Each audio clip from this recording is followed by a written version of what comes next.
One of the toughest things to do in intimate relationships is leave them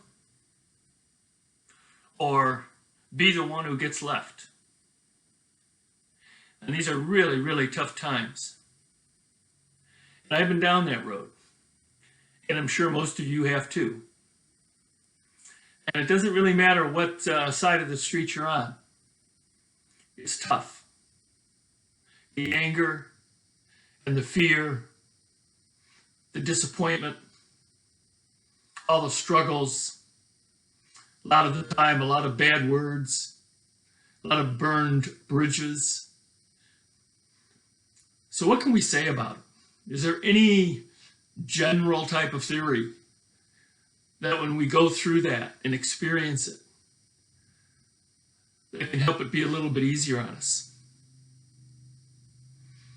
And this gets into a technique I like to call storytelling. You know, if I'm being left, if somebody rejects me, what are the stories going through my head? Am I feeling I'm not good enough in a certain way? Do I feel like the other person really took advantage of me? And how could I have been such a fool to fall in love with them anyways? Familiar thoughts we all experience in that situation. But a much better story is, do I really want to be around someone who doesn't want to be around me? For whatever reason, they've changed.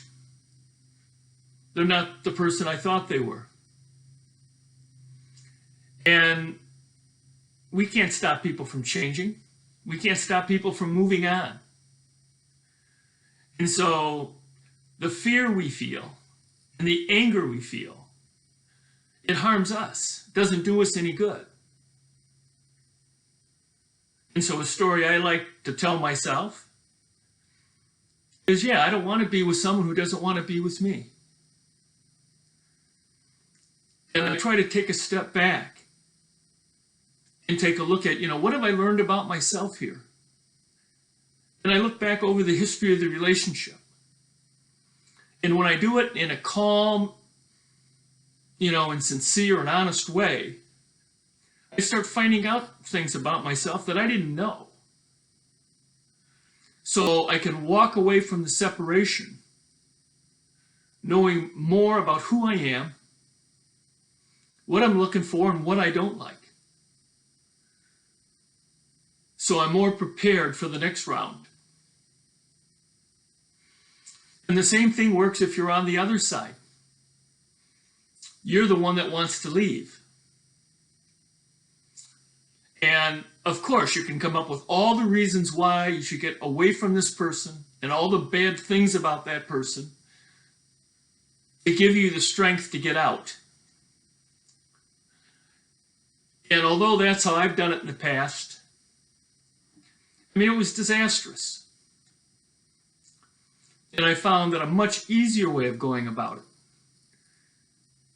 is to see that, hey, we've changed. And this person deserves somebody that cares and loves them, and I don't any longer. And so what good comes from me staying around? And although they may be really bothered about it, call me a lot of bad names, spread a lot of bad stories, or even really hurt them, they're better off, and I'm better off, if I remove myself from that environment. And not doing it out of my anger, out of my fear.